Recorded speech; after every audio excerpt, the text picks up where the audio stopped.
परमात्मने नमः। आदरणीय भक्तजनों, सादर प्रणाम। हम आज आपको श्री पुरुषोत्तम मास की 12वें अध्याय की कथा को सुनाएंगे। श्री गणेशाय नमः, श्री सरस्वते नमः, श्री सद्गुरुदेवाय नमः। भक्तजनों, कल हमने कथा सुनी थी कि जो माधवी नाम की कन्या है, जो बाद में द्रौपदी के नाम से प्रसिद्ध हुई, उसने भगवान शिवजी की घोर तपस्या की। शिवजी ने उसको वरदान दिया, परंतु वरदान भी उसको अपने मन जैसा नहीं प्राप्त हुआ और भोले बाबा उसको वरदान देके उसको समझा करके और अंतर ध्यान हो गए। अब हम 12वें अध्याय की कथा श्रवण करते हैं कि भक्तजनों, माधवी नाम की ऋषि कन्या ने इतनी कठोर तपस्या की, तपस्या के बाद भी जो उसको उसके मन के अनुसार वरदान प्राप्त नहीं हुआ, उसका कारण यही था कि उसने दुर्वासा जैसे त्रिकालदर्शी ऋषि की आज्ञा की अवहेलना कर दी। दुर्वासा ऋषि ने उनको पुरुषोत्तम मास का व्रत करने के लिए, उनकी पूजा करने के लिए कहा था, परंतु उस कन्या ने उस बात को नहीं माना और अपना मनमाना आचरण किया। अब हम आगे की कथा को ध्यान से सुनाते हैं, आप लोग ध्यान से सुनिएगा। नारद जी बोले, जब भगवान शंकर अंतर ध्यान हो गए, उस दुखी और शोक का अनुभव करने वाली उस कन्या ने फिर क्या किया? हे प्रभु, मैं ये जानना चाहता हूँ, आप मुझे अच्छी प्रकार से बताइए। भगवान नारायण ने कहा, इसी प्रकार का प्रश्न महाराज युधिष्ठिर ने भी श्री कृष्ण भगवान से किया था। तब भगवान श्री कृष्ण बोले, वही बात मैं आपको बताता हूँ। भगवान श्री कृष्ण ने कहा, राजन, जब शिव जी चले गए, वह असहाय भयभीत, अब वह बड़ी कमजोर यानी वृद्धा जैसी मालूम होने लगी। दुख के कारण वह तपस्विनी दुखी होकर रुदन करने लगी।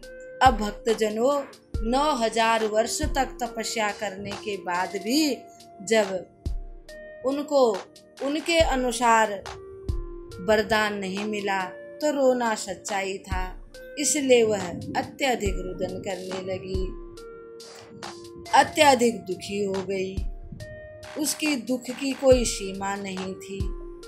वह कुछ तो उसको अपने आसपास जो और ऋषि मुनियों की कन्या थी, उनसे भी ईर्ष्या हो गई थी कि बिगर तपस्या किए मेरी सखी सहेलियां इतनी सुखी हैं और मैंने तपस्या भी की, मैंने कोई गलत कार्य नहीं किया, फिर भी मेरे को इतना दुख प्राप्त हो रहा है।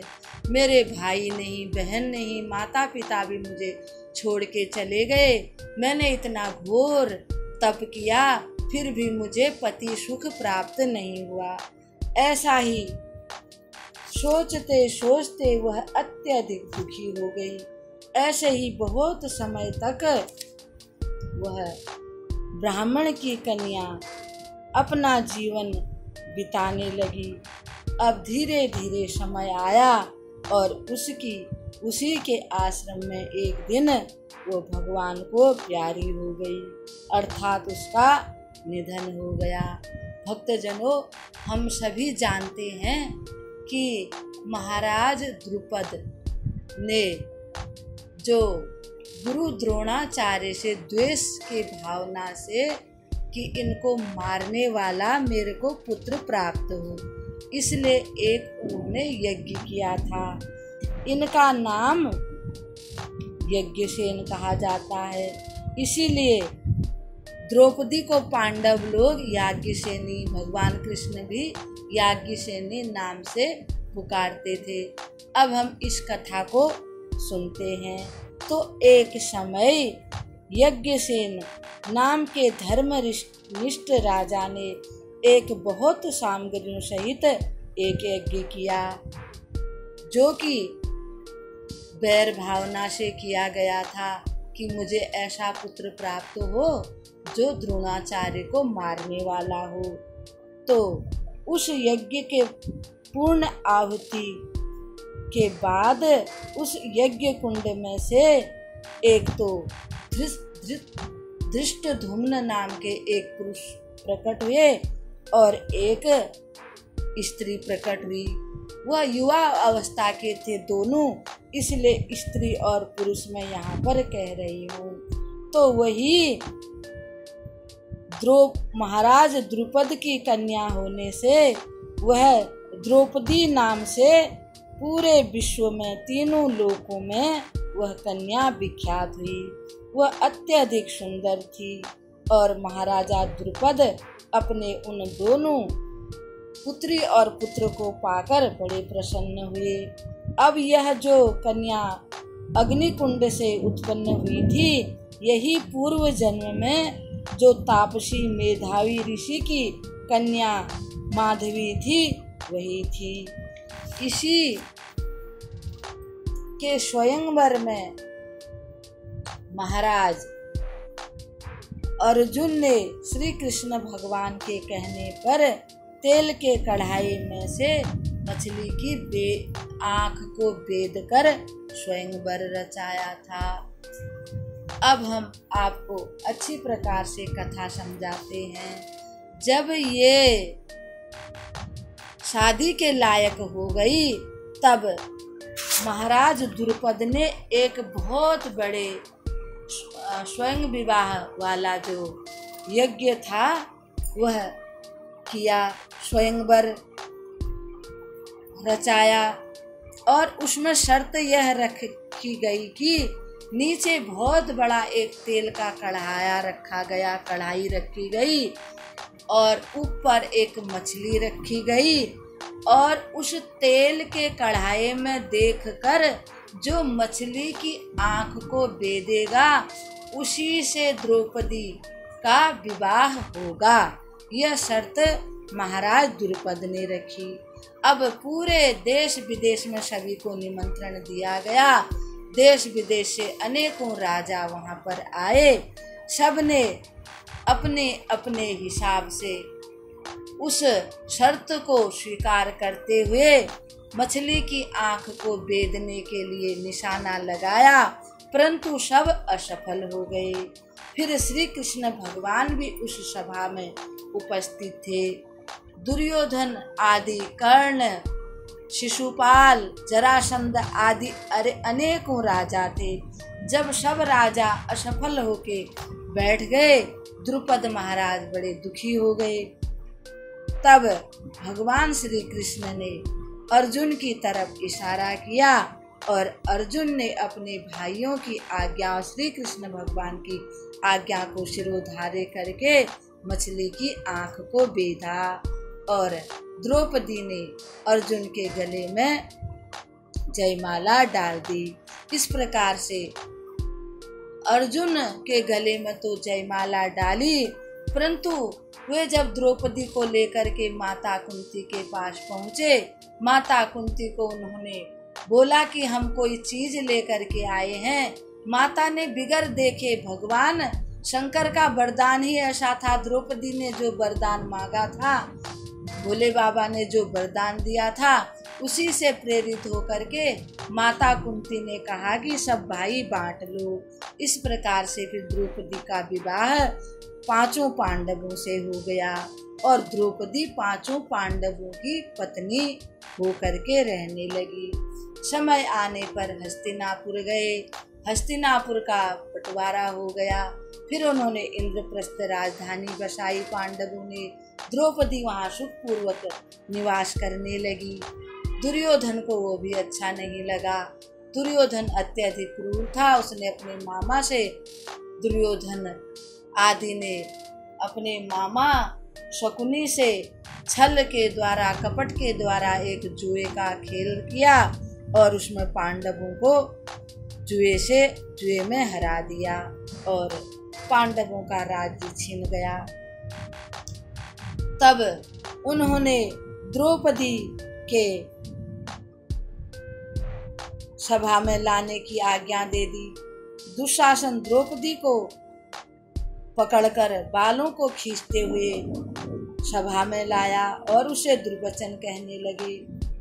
भगवान पुरुषोत्तम की उपेक्षा करने के कारण द्रौपदी को ये सारा दुख झेलना पड़ा दूसरे जन्म में भी। अब द्रौपदी निसहाय सबकी तरफ देखने लगी, परंतु द्रौपदी की रक्षा के लिए कोई भी नहीं आया। तब द्रौपदी ने सोचा मैं ही अपनी रक्षा कर लेती हूँ, परंतु वो भी अपनी रक्षा नहीं कर पाई। तब वह भगवान श्री कृष्ण को बार बार याद करने लगी। भगवान, हे माधव, हे मुकुंद, गोविंद, हरे मुरारे, हे दीनबंधु, हे दया के सागर, दुष्ट दुशासन से मेरी रक्षा कीजिए। तब भगवान ने गरुड़ पर आरूढ़ होकर उसके समीप आए और भगवान कहते हैं, मैंने असंख्य वस्त्रों से पूर्ण प्रकार से द्रौपदी की रक्षा की। जो द्रौपदी सदैव मेरी ही भक्ति में लीन रहती थी, जिसके प्राण मुझ में रमे थे, ऐसी मेरी प्रिय भक्त सती द्रौपदी की भी मुझे इस कारणवश अवहेलना करनी पड़ी, क्योंकि उसने पहले जन्म में पुरुषोत्तम की अवहेलना की थी। ऐसे करने वालों को मैं सहायता नहीं कर सकता। यह पुरुषोत्तम ऋषियों, मुनियों तथा देवताओं से भी पूजित है। फिर समस्त कामनाओं को पूर्ण करने वाला यह पुरुषोत्तम मनुष्यों को भी अवश्य इसकी पूजा करनी चाहिए। अतएव अब आगे आने वाले पुरुषोत्तम मास की तुम लोग उपासना करो। जब तुम्हारे वनवास की अवधि समाप्त हो जाएगी, फिर तुम्हारा कल्याण होगा।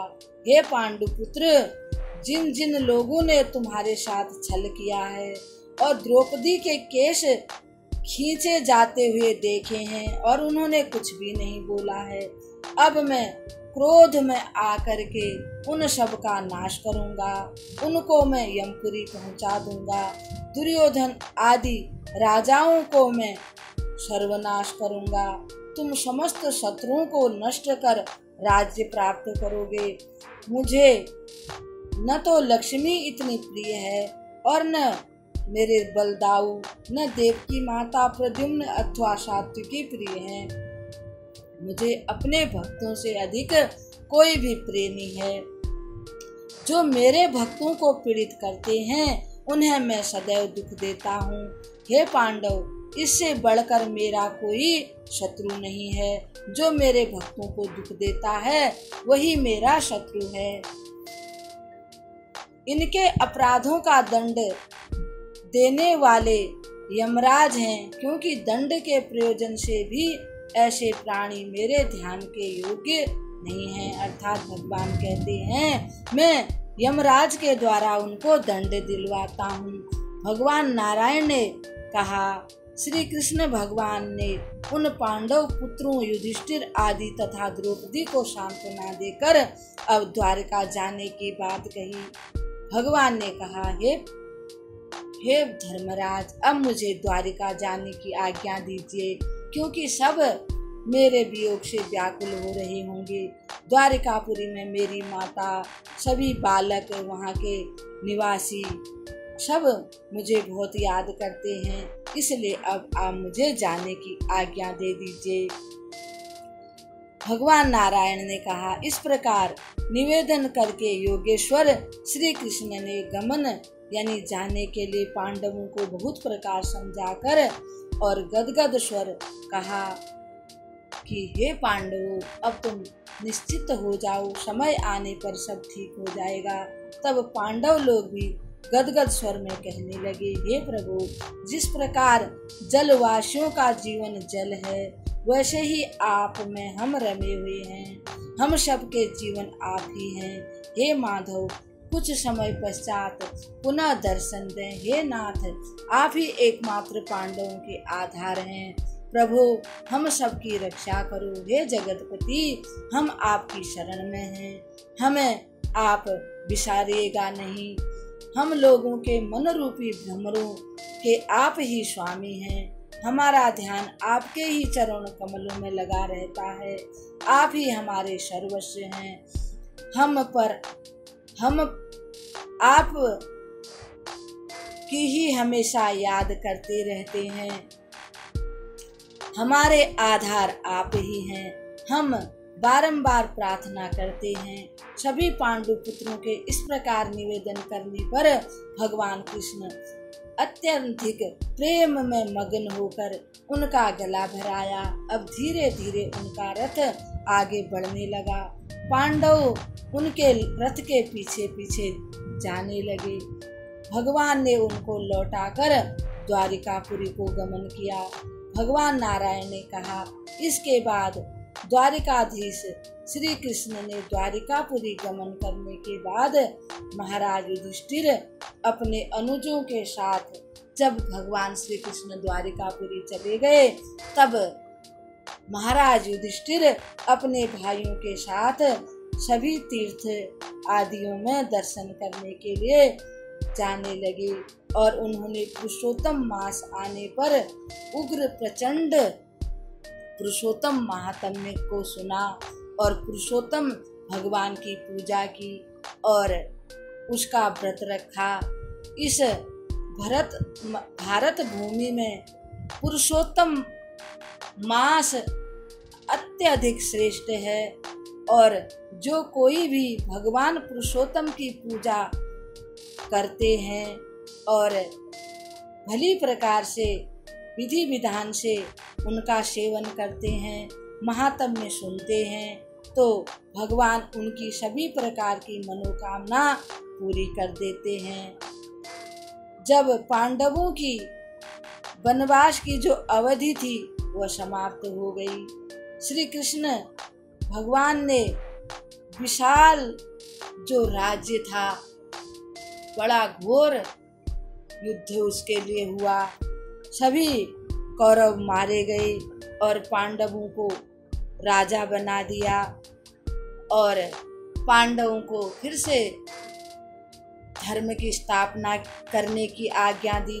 पांडवों ने फिर से धर्म की स्थापना की और अंतिम समय में पांडव भी अपने भगवान की कृपा से स्वर्गधाम को चले गए। इस प्रकार से भगवान श्री नारायण नारद जी को कथा सुना रहे हैं और शौनक आदि ऋषि सूत जी के मुख से कथा सुन रहे हैं। भक्तजनों, आगे श्री सूत जी कहते हैं कि दृढ़धनवा नाम का एक राजा था जो पुरुषोत्तम मास का व्रत करके बड़े वैभव सुख पुत्र पौत्रादि को प्राप्त हुआ और मृत्यु के पश्चात दुर्लभ वैकुंठ लोक को गया, जो ऋषि मुनियों के लिए भी अति दुर्लभ है। हे देवर्षि नारद, यदि इस पुरुषोत्तम मास का महत्व बखान करने के लिए मुझे करोड़ों कल्प का समय प्राप्त हो, फिर भी इसका महात्म्य पूरा नहीं होगा। सूत जी ने कहा, हे विप्रो, पुरुषोत्तम मास का महत्व मैंने व्यास जी कृष्ण द्वैपायन से सुना था, तथापि मैं इसको वर्णन करने में समर्थ नहीं हूँ। इस पुरुषोत्तम मास के संपूर्ण स्वरूप को केवल पुरुषोत्तम भगवान जानते हैं या फिर वैकुंठवासी श्री लक्ष्मी नारायण इसको जानते हैं, जो हमेशा देवता ब्रह्मा आदि से स्तुत हैं, यानी से उनकी देवता आदि भी जिनकी सेवा करते हैं और उनके चरणों में हमेशा शीश झुकाते हैं। गोलोक के वासी जो कृष्ण भगवान हैं, वो भी ठीक प्रकार से इसका महात्म्य नहीं जानते। फिर भला मामूली साधारण से मनुष्य इसको कैसे समझ पाते हैं? जो जितना समझता है उसको उतना करना चाहिए, अर्थात पुरुषोत्तम मास का व्रत करना चाहिए। इसमें दान देना चाहिए, भली प्रकार से इसका सेवन करना चाहिए। इति श्री बृहद नारदी पुराणे पुरुषोत्तम मास महात्मने श्री नारद नारायण संवादे पुरुषोत्तम व्रतो उपदेशो नाम 12वां अध्याय समाप्त। इस प्रकार से अध्याय समाप्त हुआ। भक्तजनों, हम आपको प्रणाम करते हैं। अब हम कल आपको पुरुषोत्तम मास के 13वें अध्याय की कथा सुनाएंगे। तब तक के लिए हम आपको प्रणाम करते हैं। ओम श्री परमात्मने नमः।